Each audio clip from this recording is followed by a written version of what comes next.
And we are here with the last game of the Dota 2 Champions League winner bracket finals. The winner of this last game will be going to the LAN event that is going to be right here in Germany. NiP versus Team Empire.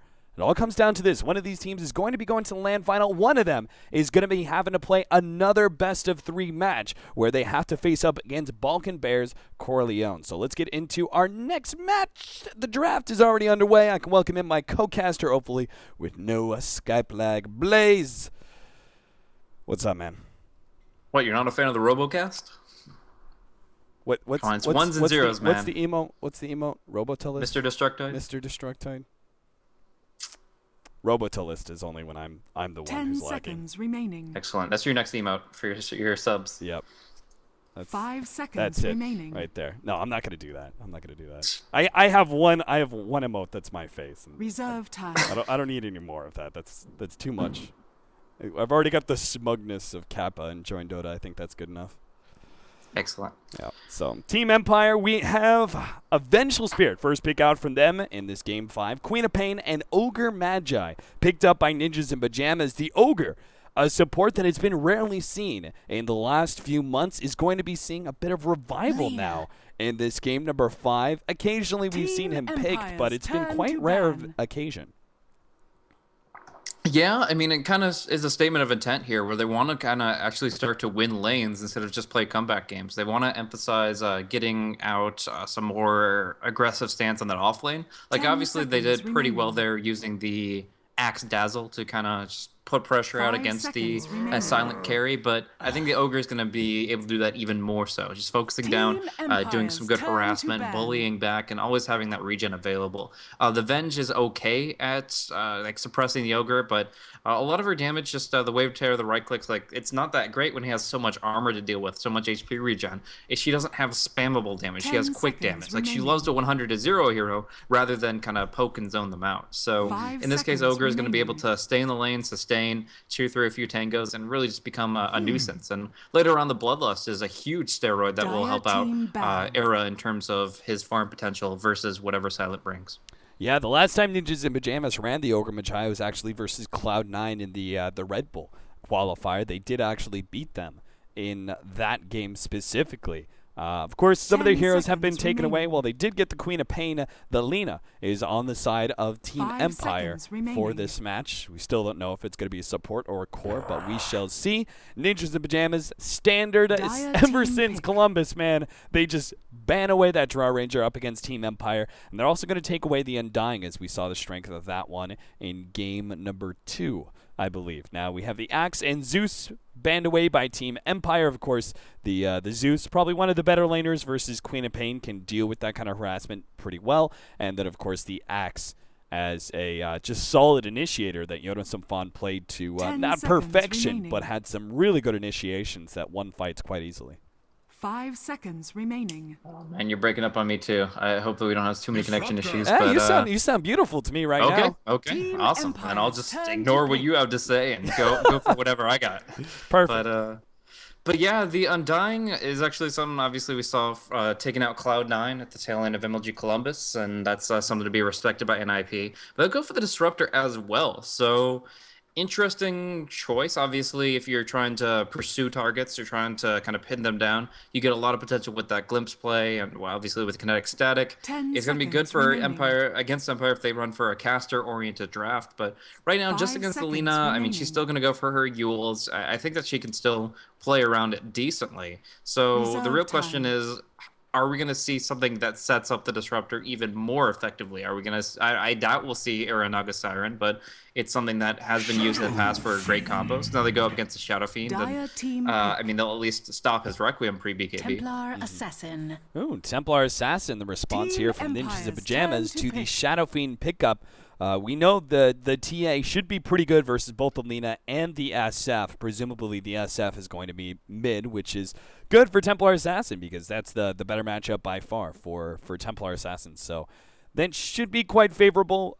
With the Disruptor and Ogre Magi, there's a chance they come in for a gank, but they aren't the best ganking duo in the game, that's for sure.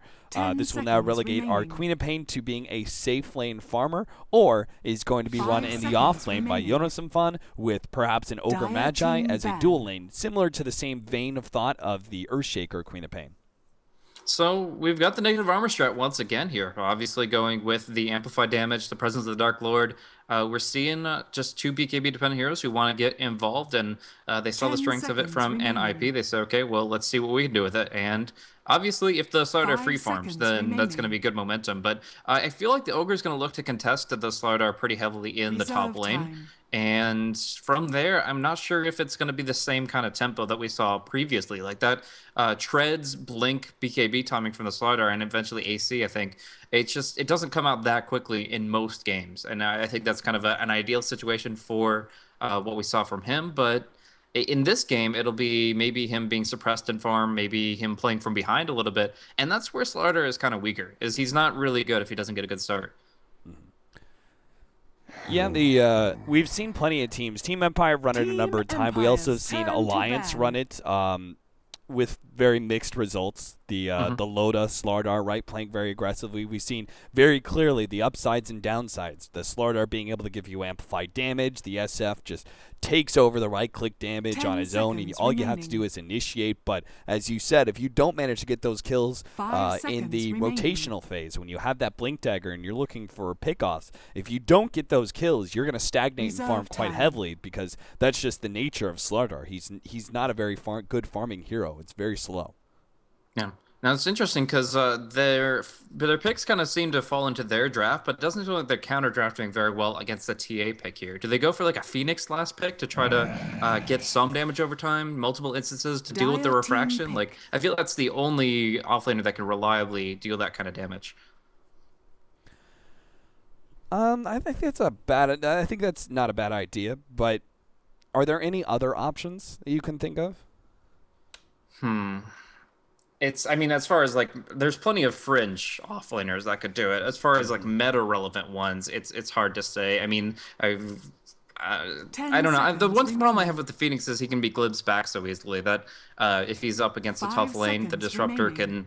can bring him right back after the Icarus dive, and he can be shut down pretty heavily. So Yeah. Reserve time. I don't know. I'm not finding anything that's like an ideal pick for the off lane beyond just the Phoenix. Yeah, I would agree. I think the Phoenix is probably the best pickup. In fact, I'm a little bit surprised it wasn't banned away, but NiP banned away the Yoki Sand King, taking that one out of the hands. Team Empire actually banned away the Phantom Lancer, assuming this is going to be an off-lane Queen of Pain or some sort of dual off-lane situation, and there's I think still so. that safe lane open.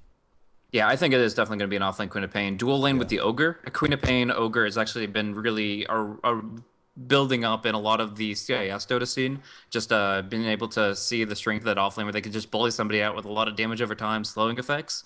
And it would be a nightmare for Slardar to deal with, honestly, because you're slowed so much that you want to pop the sprint to disengage, but then you're just taking more damage from those effects. It's actually really painful. So I think the Ogre Queen of Pain is going to be in that off lane, kind of dealing that damage to him. The Temple Assassin mid and Disruptor +1 on that safe lane. Era could pick up either of that of the heroes. It looks like Era Sven though will be what we're looking Team at here. And Empire's I don't turn know to in this position why Disruptor and why Sven. That's my biggest question. Like I understand everything about the mid lane and the off lane, but what really is the strength of these two heroes? Well, you get. I like the idea of Sven as a blink initiator in the same vein of thought of like the Slardar, right? Being able to jump onto the SF. He does good amount of physical damage, so even when you have the BKB up on the SF, you can still challenge him. And you've got that big armor increase, which is going to be helpful versus the SF and Slardar combination. But it can be a very lackluster carry. I agree with you. I feel like Team Empire's lineup is a bit stronger, especially as well. They don't get the Axe, which is obviously has a lot of good synergy with the minus armor, seeing as he outputs so much physical damage. But they do get the Spirit Breaker, which arguably outdoes the Axe when it comes to single target foes physical damage, and you have a lot of melee. Well, you've got the Templar Assassin and Sven, and the Spirit Breaker can definitely mess with them by charging through them in these fights. So I like the Spirit Breaker pickup quite a bit. It gives them some early aggression as well as the off-lane Spirit Breaker is one of the few that is able to roam into other lanes pre-level 6. Yeah. I think the Sven is actually probably going to go Prepare for for just a battle. straight Stormhammer Warcry build here. No Great Cleave. If they do want to stack Ancients and farm efficiently, Limp can do that just with the Side Blades instead. True. So I think it's still going to be very, like, it's not really a farm-intensive Sven, it's a fighting Sven. He gets his Treads, Blink Dagger, works towards BKB, and maxes that Warcry so they can get involved without having to worry about the negative armor stack of the Wave of Terror, the Amp, the Presence, all that stuff. But another pickup that on the offlane doesn't deal with Templar Assassin. Do you feel like Limp's going to have a pretty good game here? Just kind of, I mean, yes, he's going to get stunned a lot, but as long as he has a refraction, let's say he goes into a fight with refraction having only like 7 seconds left, and then is able to not only use the first set of refraction, but pop it in the middle of the fight. I feel like it's going to be really hard to bring him down, even if Talina gets a bunch of farm. 30 seconds to battle. Yeah, I would agree. I feel like Limp is going to be very confident about his mid lane situation. It means the Spirit Breaker is not very likely to get a successful gank early on against the TA. I think the matchup is just too strong for the Templar Assassin. Of course, her early game did get nerfed a while back with her refraction charges only being 3 instances to start with, but it's still enough that Resolution should not be able to win that lane, The even battle with a begins. potential rotation. But we'll see how they deal with him going into the mid game, that is. They do offer a lot of control, as you said, and there is a bit of burst damage as well out of Aloha Dance's Laguna Blade. So if they are able to control him, take away those refractions, and burst him down, then you're just left with the Sven. And unless the Sven is really over-farmed, I don't think Empire are going to lose that fight. They do have some pretty good tanky heroes if they get the stat build, which I would presume Resolution's going to go for. Yeah, we'll see. But right now, it's actually Always Want to Fly is actually playing Babysitter for the Shadow Fiend so he can get his soul start. As long as he can get to his first bit of max Necromastery, move in towards somewhere between 9 and 15 souls, that's going to be a good start for him. But it leaves the bottom lane so vulnerable to this 2v2. Denied. Like the Slaughter Alina compared to the Ogre Queen of Pain, there's no doubt in my mind who will win that. Dire side have a huge advantage there. So they really need the Venge to make her way down, and it looks like she'll only help for about 1 creep wave and then make her way, stacking up the Mud Golems and now trying to get involved in the lane itself. We'll see. The Vengeful Spirit. This is really the power, the Queen of Pain and +1, right? The Earthshaker, Ogre Magi, whatever it is. It's like this time around. Last time, what was it? The what was their lane against? It was against a weaker carry. I think it was like Faces Void, right? So not all, like, he doesn't provide any nukes in lane or anything like that. He's okay, but he's not that impactful in the first like 4 or 5 minutes, right? So you had a little bit of deficiency in your tri-lane. This time around, Silent does have some serious nukes, but they're not that effective versus the Ogre Magi because he's got so much armor and so much AP that the physical damage isn't that effective. And then on top of that, heroes like Vengeful Spirit are not very good in these scenarios where their weak range doesn't allow you to play the harassment battle. Top lane, Yoki trying to get away with the charge. Hanskin does not have the glimpse up. He couldn't get in range, or didn't blow it fast enough, rather. Either way, Hanskin misses the opportunity. And Yoki will go ahead and blow the potion and sit on the top rune. Yeah, that glimpse would have been amazing for the first blood, but it's kind of hard to judge that situation with the kinetic field versus the glimpse. But now that he picks up the regen rune, he's back to full. He's out of tangos, but he's still looking to kind of slug it out a little bit with this Orb of Venom with the Greater Bash. This just allows him to kind of go for right-click trades anytime that Hanskin is pulling, and he's going to know it because of the Radiant Observer ward. So like Arrow, for example, right here, Yoki's just going to walk up, punch him a couple of times, and he just feels like he can trade hits a lot more effectively because honestly, unless the Disruptor has a bunch of clarities, he doesn't do that much damage. His Thunderstrike's not bad for harassment, but with his limited mana pool, he's going to conserve. Queen of Pain got pretty low in that bottom lane. They had a small engagement around the pull on the medium camp. Ninjas and Pajamas were forced back, and that is a big attribute for Empire to be able to utilize this pull to get a bit of an experience and gold lead over the dual lane potentially. Just depends on how many times they're able to do it. Like that Always Want to Fly, even blowing the Wave of Terror because it's kind of his job as support, right? You can't afford to just sit in lane and harass. You've got to actually try and get some levels for yourself. So he's going to clear through that camp, get himself to level 3. Big benefit there. Jonas some fun. They're going to try and force him to blink. They do have the Light Strike array ready to go at any point in time, but very smartly played by Jonas some fun, not blowing the blink too early and not getting caught out by Aloha Dance with the response. A lot of strength with that offlane Queen of Pain, just her mobility. The blink range is insane at level 1. And yeah, I mean, still going to be able to kind of go for a build that trades hits. But they have this great Observer Ward. A lot of lane wards wouldn't see the exact position of the Queen of Pain here, but Yazafan going to the side chop immediately gets sent back. I'm not sure exactly what he's trying to pick up from the side chop so early that he's so desperate to go there 2 or 3 times. But yeah, in the end, he just goes, blinks back, and I mean, like, what would he be going for? I kind of think, like, maybe you could rent out a Ring of Regen or a Sage's Mask by, like, holding onto it for 8 or 9 seconds and then selling it back. But other than that, like, why is he so involved in that side shop? Just for the experience range? Yeah, maybe he's just trying to hide in the trees and get that experience range and doesn't really realize that the laning ward is there and is constantly spotting him out when he tries to hide over there.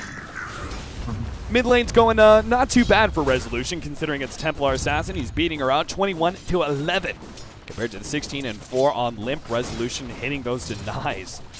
He's getting a big lead here, and he's also been able to make sure they control the runes pretty well. I mean, the Spirit Breaker doesn't really have much to do in this top lane, right? He can't gank middle lane necessarily. You're not going to charge that.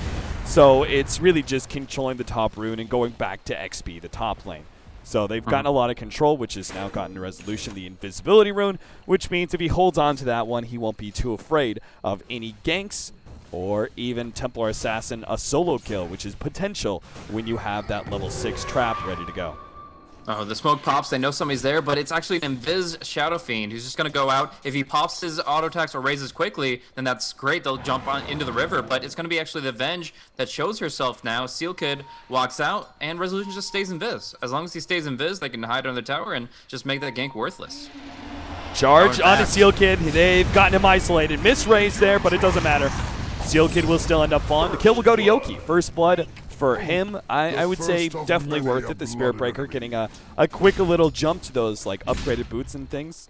Going to be important for him.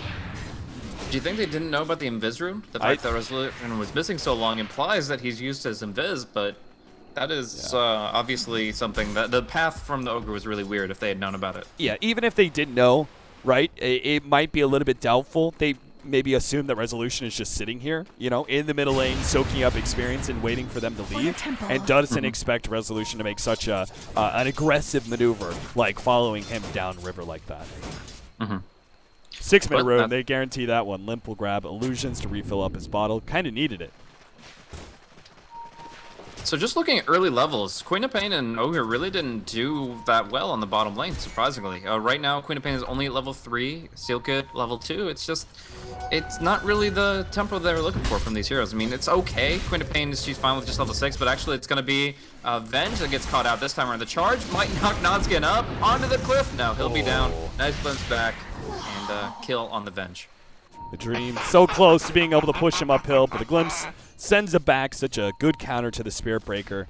And that's going to mean, BKB is all the more critical on the Spirit Breaker when you're dealing with the really easy control of Glimpse against him. So that's going to be something he has to consider the whole entire time and what his item build really needs to be for this game. I'm sure it's going to be drums first to start with, but how quickly is he going to try and rush that BKB is a serious question mark. Resolution stacking up for himself. The hard camp is ready to go, and he will farm that up a bit later after he pushes out some waves. Top lane, we do have a 45-27. Sven era is completely free farm, and there's not much that Yuki can do to stop it. Just trying to get experience. Compare him to the offlane Queen of Pain, who is only level 3, soon to be level 4. Big difference is this tanky Space Cow. They can't kill him, so they can't force him out of experience range. So they're just going to send the Queen of Pain mid and stack up for the TA. So TA jungles, the Queen of Pain takes the solo lane, and they've also got some ancient stacks for them. So just a really good overall combination with the fact that they'll be able to benefit from Limp building up quickly in the jungle, and even the Ignite sent out just to make it all the easier. So long term, their cores are going to come online pretty heavily as Jonathan Fan kind of transitions into a solo mid mentality. And Era, he's going to have really good progression here. Probably looking for Mask of Madness. Mask of Madness and Bloodlust essentially makes this hero actually like really good in early fights. And yeah, like I said, he's going to be going for that Warcry emphasis. So they're actually going to be able to engage frequently. But you look at his level, you look at how many skills he's skilled up, and we're seeing a stat build from Sven, which is something I haven't really seen. Yeah, I'm kind of wondering. I'm not sure if like maxing out Warcry is necessary so early on. Sure. So I'm down with only level 2. The only level 2 in Stormhammer is kind of interesting but I could kind of get behind it. But if you're going for a stat build here, that also implies kind of hard carry Sven, right? I'm surprised he hasn't gone any levels in Greater Cleave just yet. But as you said, if they go for stacks, those are going to be farmed out quite easily by Templar Assassin. So I suppose if they're splitting the farm between the two of them, it's not necessary. Yoki going to be caught out here. Pulled back. He's still tanky enough, though, that he can't charge away right before the Ogre Magi is able to get that. Now look at this smoke gank, though. Empire, they're going to try and turn this one around. Resolution coming in with the haste rune. Wants to be able to chase down Hanskin, who does not have that glimpse available. Loha Dance needs to be able to land the Light Strike Array here. The whole back Light Strike Array, or just the nukes to be able to finish him off the right-hand side to get the stun onto Era. The charge is coming out. They're going to die for this one. The TPs in are coming out. It's going to be the Templar Assassin. And Empire, maybe they've just overextended themselves. They still have the haste rune and Resolution. They're going to be able to force back Hanskin. And, well, an Empire kind of getting sandwiched right now, but there's just not enough. Like, the Queen of Pain's a non-factor. Era can't do anything without a stun. So it's just the sandwich. There's a moldy piece of bread on one side. Limp and Hanskin are really the only damage there available. Yeah, really, there was no fight potential for NiP at that moment. I mean, as long as Empire stuck together, they were up against a concave, but they, generally speaking, just have more strength with more stun potential, and yeah, they were willing to take the fight. So that just creates some space for the Slardar. Empire only get a little bit out of that gank, but just, I mean, the fact that the gank started off by Yoki actually being engaged upon, and those abilities stacking up hard, the glimpse back as well as the Stormhammer, that was not the way they needed to use those skills to really actually have a chance at killing off that Spirit Breaker. So, unfortunate, but Era just gets his Mask of Madness, goes to the jungle, and so far is building himself up pretty quickly. 2-1 it is. By the way, if you guys are just now joining us, I know a lot of matches are ending. This is the best of 5 in the Dota 2 Champions League Winners Bracket Finals. This match, this last game, will actually determine who's going to be going to the LAN Finals here in Germany and who is going to be going down to the losers bracket to play in a best-of-3 up against Balkan Bears. That match will actually happen tonight. Probably a short break for the losing team just to be able to get a bit of recovery, maybe get some food, but we will play that best-of-3 tonight. So if you guys want to join us for all of that action, we would love to have you. We do have a smoke gank up from Empire. They have found Era, but they will not catch him out. Mask of Madness and Warcry makes him super duper fast. Yep, really good to disengage here, and they're going to be perfectly fine and know what's up, so Janos Van can play very safely as well. But yeah, Silent has that Blink Dagger, looking to maybe get a little bit aggressive with it. The Radiant Observer Ward shows the Queen of Pain, and this is the bush that they're going to check. They're going to be looking for an opportunity to jump, and Silent takes the high ground. So we see the save skill points of Sven going into the maxed out Greater Cleave. We do have well, there goes the ultimate swap out. Silent going to be saved, always want to fly. Torn to bits. They are going to be able to be chased by Ninjas in Pajamas. Nice Light Strike Array. They get off the ultimate from Resolution, trying to pop. Eric gets them too. That is going to be very nicely played by Resolution. Hey, Yoki coming in, trying to go for the kill on Hanskin, and he'll get it too, but it may cost him his life as he's fighting into 3 different other heroes. He ends up dying. Triple kill for Lim. And that was an engagement that Empire did not take, man. That was behind the Tier 1 tower. Very questionable setup by them. At the very least, like that big play from Resolution, getting out the Requiem of Souls and being able to pop Era was kind of a saving grace, but in the end, they do still lose that fight. Yeah, I mean, I like the stance that the Slardar took. He cut down a tree here on the high ground that he knew he could see into this area that the Queen of Pain was hiding, but there's just too many reinforcements, and they got pretty much bit off more than they could chew. And although I generally try to avoid straight-up callouts, Aloha Dance cast the Laguna Blade on a full HP Refraction TA, so that was pretty useless. Yeah. Oh, nice combination here. The counter ward actually blocking out the Ancient stack and also giving vision of whether or not there's a ward there. Jonas Sampan going to be found here, stunned up, Light Strike Array, burst him down, but NiP are here with reinforcements. They've already thrown out the stun on a Resolution. Nice dodge with the Yule Scepter. Can he actually get out with the stun on the Limp? Glimpse back, Era's there with the damage. They're going to try and go into Resolution, but it's too much confusion. The swap out, Era ends up dying with the Mask of Madness out active, while Limp barely gets off the Refraction, trying to get away from Silent. The stuns are going to come out. Hanskin's done for. He's going to be left behind. Silent wants some more. Blink forward, gets the stun. Limp, 2 more Refraction charges, 1 more Refraction charge. The Bash goes out, and they get the kill. Farther up, the last hero alive is going to be the Ogre Magi, but he is not going to be alive for very long as he's chased down Ultra Kill for Resolution. Wow. And Jonas Safan is left with a question mark on his head. What do I do to upset this? I was the first to die, I was the first to come back, but I can't actually stop Empire from running over my team.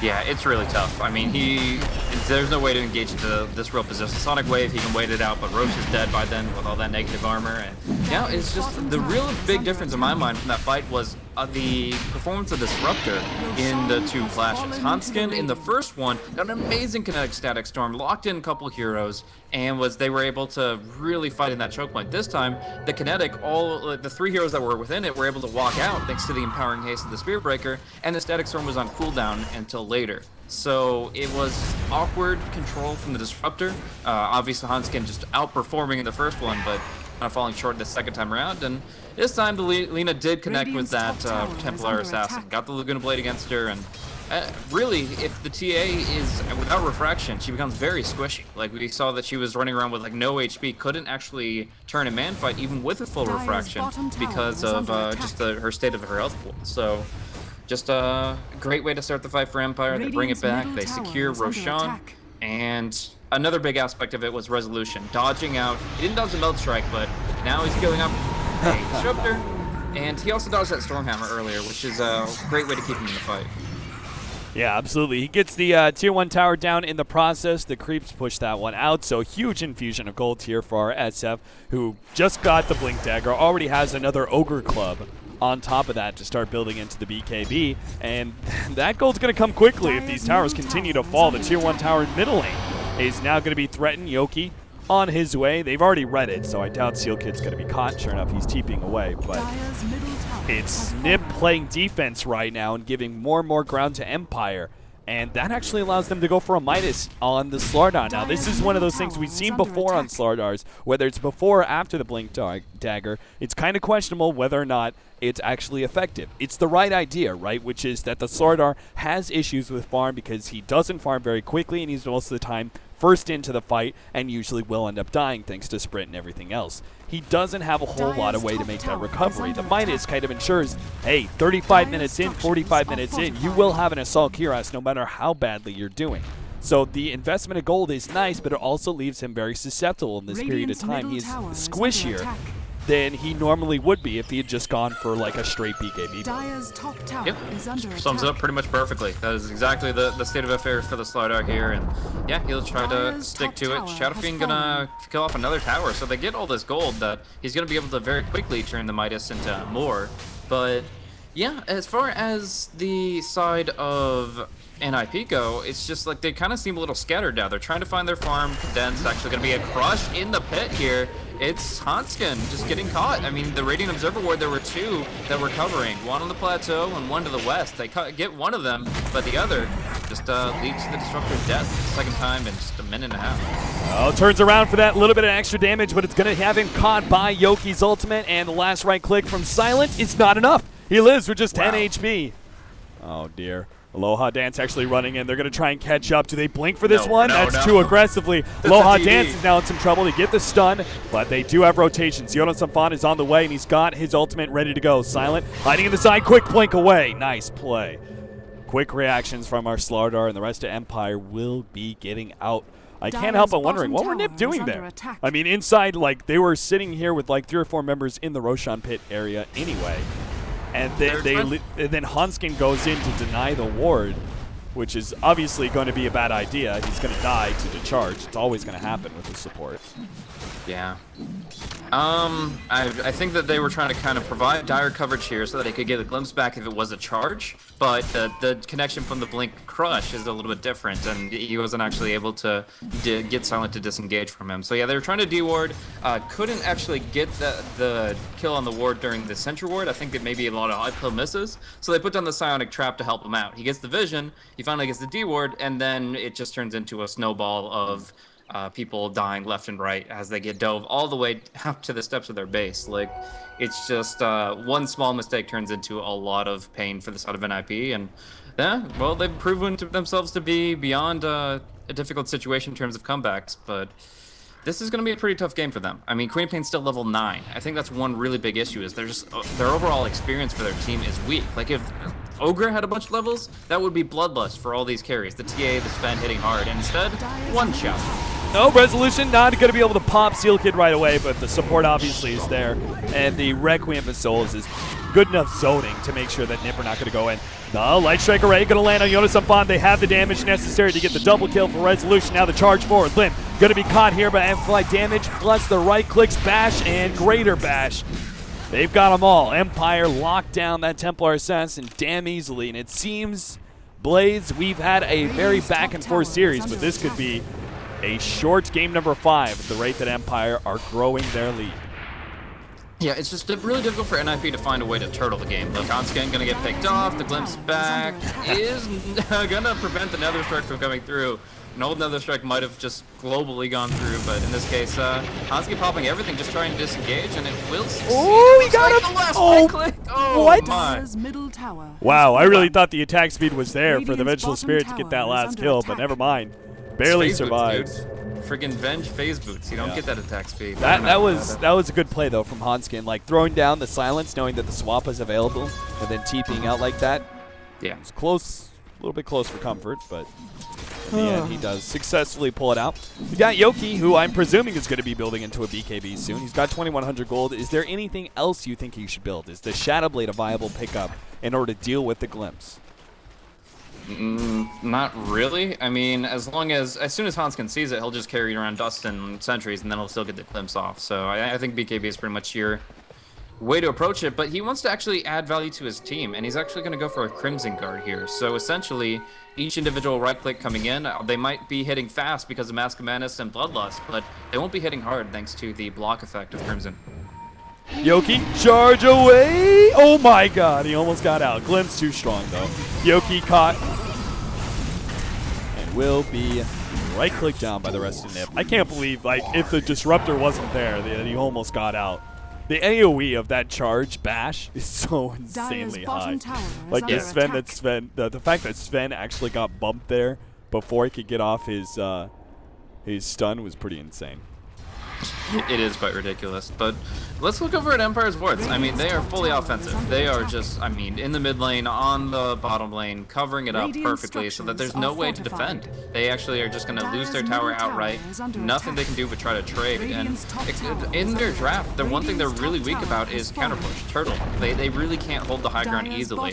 And I guess that's why you go for the Crimson Guard on Spirit Breaker now. Like, long term, it's a bad item this game because the Meld Strikes, the God Strength crits, Sven and Tia are going to hit really hard, and 50 damage here or there isn't going to make the difference. But right now, since we're looking to kind of push in while NiP have this significant disadvantage in farm, it's actually something that could allow them to tank up and to keep pushing and to finish this game before there is an opportunity for comeback.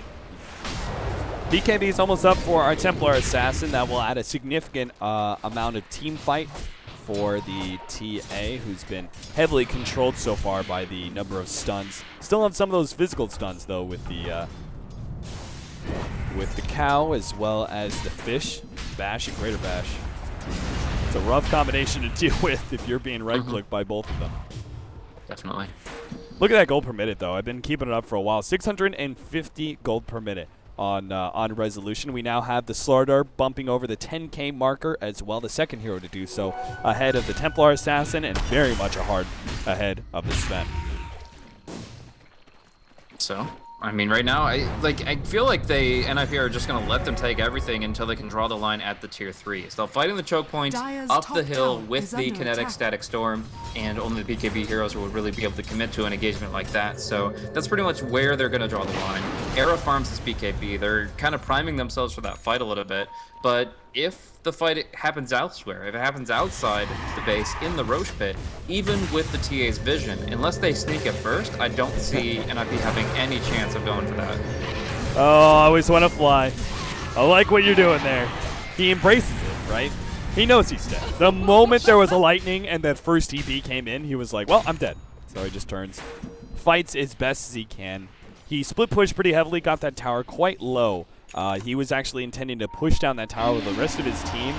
Countered the split push at bottom lane, but now they're actually just going to go for a straight out fight. Hanskin's going to be the first target. Era can go for the stun here onto Yoki. They're actually going to go burst down Silent first. Support for a course so far as Yoki's now going to fall as well. Yule Scepter onto 1, but it's not going to be enough to save Yoki, it seems. He finally dies. To Era right-clicks, Aloha Dance, going to be the next target. Light Strike Array doesn't actually land. Kills Jonas Bot actually, so it does land exactly as intended. Aloha Dance well played, but Empire throwing away some kills. No idea why they thought they can make that kind of dive, but the damage is immense from the Sven when he pops that God Strength and uses the Mask of Madness as well. Yeah, he was looking for over 300 per hit. I mean, it's just absurd how much he's able to accumulate just from his current basic items. I mean, the stats build is actually working really well here because he's got a ton of plus strength. Not just the 8 from Treads, the 10 from BKB, and the 6 from the Bracer, but a lot more from the stats, and that just adds up to 300 damage per very fast hit. So they engage 4v5 intentionally, thinking the Vengeance Aura would do something, but it really... They still just got absolutely crushed, and Era couldn't even get involved. Like, he was nowhere near, Resolution couldn't even get involved. He was nowhere near that, just farming on his own side, and yeah, I really question their movement there. It feels like that's a big advantage to give away for nothing. 24.5 minutes in, we've got Roshan number 2 available. The SF is about to complete a butterfly, significant mitigation of damage up against both the Templar Assassin and the Sven, neither of which should be getting an MKB anytime soon. They're actually going to try and sneak in Roshan for themselves. Empire are going for a smoke gank. If they get near the Roshan pit, they'll know what's happening. Always want to fly. Go in, Wave of Terror reveals. NiP now, question mark. Do they continue to go for it? The charge is coming in. They make the jump. Roshan's getting low, but Era's already being blown up. Limp is trying to steal the Aegis, but he's not going to be able to get it. Oh, he snatches it. Resolution, no one can pick it up in time. Limp is going to be able to survive a bit longer on the left-hand side, though. They've already blown up the rest of NiP. Limp is going to be left alone. He gets a couple of kills there inside the pit, but it's now him and Aloha Dance. Or him versus Aloha Dance and Silent. Life number 1 goes down. I don't think they can go for life number 2. Light Strike Array. But they're gonna. They're gonna try for it. The refraction goes off. Chain stunning him down with the amplified damage. They do get the damage enough to kill him. Nicely played. Triple kill for Aloha Dance. Templar Assassin, though, snatching that Aegis, pulls not victory out of the jaws of defeat, but pulls a little bit less of a harsh defeat out of that. Because, boy, if he had not gotten that Aegis, that would have been just a total disaster. Like, the fact that he got that Aegis, he managed to get a couple of kills with it. If Resolution had picked it up, completely different engagement there, right? Because he doesn't die, he comes back, he kills Templar Assassin. They push down middle lane and force some buybacks, but fortunately, Ninjas and Pajamas are going to be able to defend just fine up against just 2 members of Empire. Still, though, a lot more farming time for Empire, that's for sure. Yeah. And just, I mean, obviously they executed the final fight there really nicely with the chain stuns, the bashes, a little bit lucky, but overall, TA outnumbered is her biggest weakness right now. 6 instances of refraction are a lot easier to chew through when you've got 3 or 4 heroes just pounding away at the person, and that's going to open up opportunities to Laguna even through the BKB of the Templar Assassin. If let's say 3 people right-click the TA twice.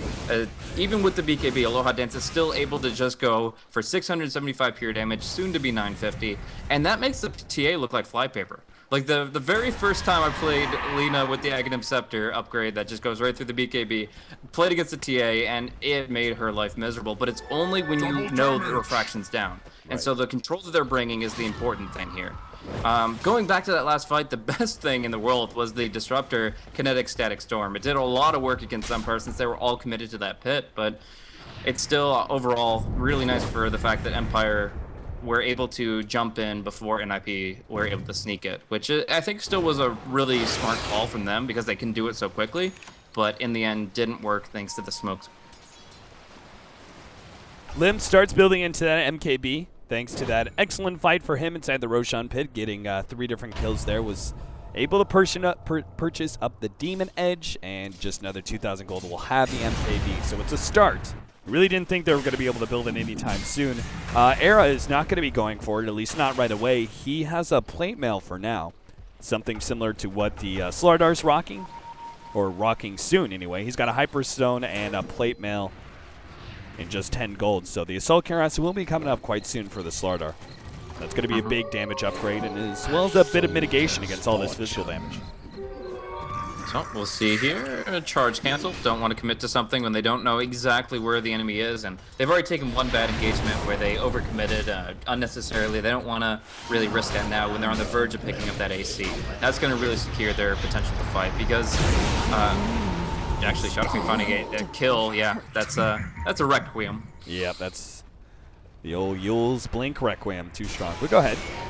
Yeah, it's just like if you add up the numbers on how much of an armor advantage they have, even against Warcry, it's ridiculous. But now oh my god, there goes the pure damage. Silent got a bit lucky on his bashes, brought him low enough that the Laguna Blade was enough of an instant kill. Always want to fly, making sure that Silent does survive. He had the sprint going on, so pretty dangerous to leave your Slarda that far forward. And with that, 2 different pickoffs in a row, they can push uphill now, perhaps force the buyback out of the Sven, or get some damage onto that tier 3 tower.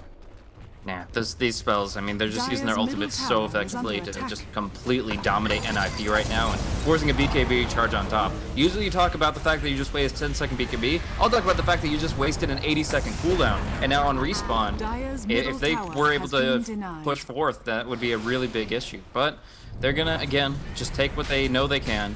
And it's actually going to be a deny of the tier 3 tower from the TA. So at least Limp takes a little bit of that gold off the table.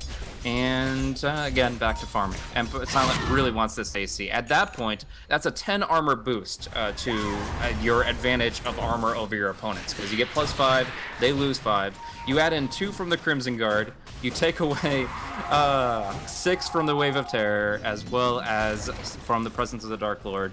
It really makes this Warcry seem like nothing. Like, usually you get to talk about how beefy physical damage a Sven lineup is. But in this context, they don't compare. They have a Ring of Aquila and Warcry versus all that I just listed on the side of Empire. And they're able to hit harder. Yule Scepter to dodge. They still have the control. No, the instant blink away. Aloha Dance actually managed to get out farther down. Always want to fly. Glimpse back. And is not going to be escaping. But still, the 3-man Smoke Gank only results in a kill on a Vengeful Spirit. I think Empire will be happy with that trade-off. It's just, the Venge is perfectly fine to sack his life for the greater good here. They're still protecting their lead. It's still just a moderate amount of gold going the way of Queen of Pain here. 450 for a kill. It's a nice boost, but it's not putting them back in the driver's seat of this game.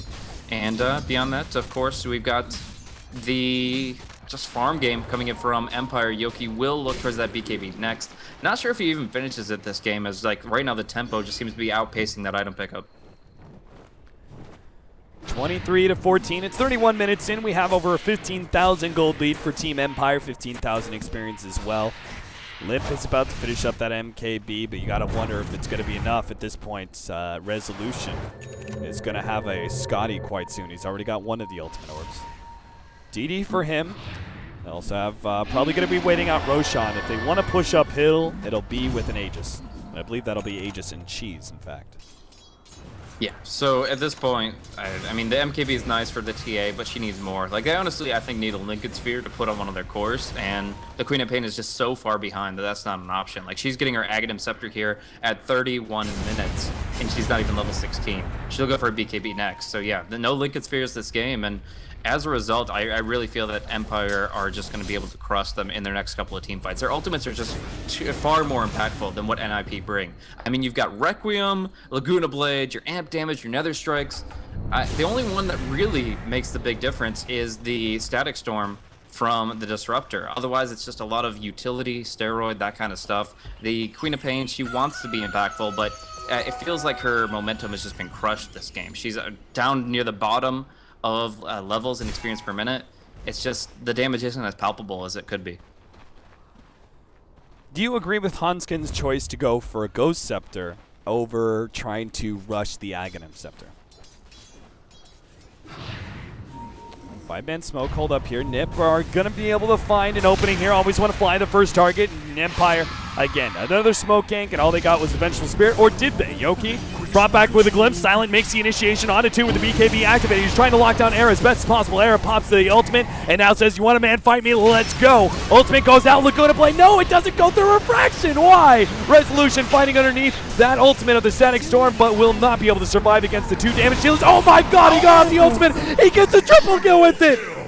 Oh, Ninjas in Pajamas do not manage to take out the SF and the double ultimates that are used there. One from the regular ultimate and the other one the death animation. The Requiem of Souls get 3 different kills. What should have been such a great fight for NiP has a bit of bite to it from Empire. Oh man, like it really was just that's like a techie suicide right there. Just dropping down at the last possible second, he gets that Requiem off, and suddenly he does 3,500 damage in a fight that he barely used anything in. Like just the Requiem was almost all of it. And yeah, it takes out the 3 cores. Of course, it takes out the 3 cores that are focusing on the hardest, and they're close enough in proximity to all go down. What should have been them just breathing a sigh of relief as they take down a tremendous fight. They get to farm the map, push the tier 1s. Instead, it's the Disruptor and Ogre looking at the bloodshed battlefield, and it's not enough. And now that you talk about that Ghost Scepter, nice. But the Ghost Scepter here, I really feel like it's just all you can really ask for at this point. Just try to deal with some of the physical damage coming in, and then long-term still look for that Ags. As you can see, he's just picking up the point booster now based on how amazing that fight was. But I feel that although Disruptor's Ags is very powerful, people forget that like you still have to get them before they pop the BKBs, or they're going to be immune either way. Right. All right, Aghanim Scepter. And an Ogre Club for Jonas Fan. The Scotty's almost finished up for the SF. He's getting closer and closer to that big stat increase. We also even have Slardar. We rarely see this. It seems like he gets to Sulcuris, and that's about it. But the Midas definitely playing out big dividends here, and he also hasn't died too often. I mean, you excuse his throwaway death at that Tier 3 tower. Remember, he popped the BKB and got torn apart by their physical damage. You excuse that one, and he's only has one other death, right? And I think that one other death, I can't remember it, but it was probably a necessity. Right, seeing as he's the initiator. So he's been playing really well in the Slardar here. The limited number of deaths that he has now allowed him to be able to farm up to the bigger items that we don't really see on Slardar too often, such as the Heart next. Yeah, that's huge. Heart is going to allow him to just get that much more in the front line and try to deal with the damage that the Sven brings. It doesn't scale on Slardar nearly the same way that it would on the Sven, but the fact that he has that extra tier of item above the Sven is just really nice. Like, I think, yeah, Arrow's just now begun the AC, really. He's going to be able to close it out in about 500 gold. But even then, he's going to be the one to need the Heart. And the fact that Slaughter can hold that over his head, have that item advantage, it helps. Now they go for the Roche. They will pick up the Aegis onto Resolution. Yeah. And yeah, Slaughter, the Silent, will be holding the cheese. So big increase of sustain now for Empire in their next team fight. They have Silent moving into the enemy jungle, looking for a pick-off. He's quite separated from the rest of his allies, as it seems like they just want a 5-man down mid. A pick-off would be nice, but it doesn't seem like it's necessary, as Ninjas in Pajamas are going to be forced into the hard question. Do they leave the racks go down, or do they actively fight into Aegis and Cheese? Without Tier 2 towers up, it seems like the answer has to be fight. You just give up this melee racks, they're going to go ahead and just rotate up to top. Give it an inch, and Empire will take a mile. We do have Limp. He gets a bit of damage on the Resolution. Nothing major.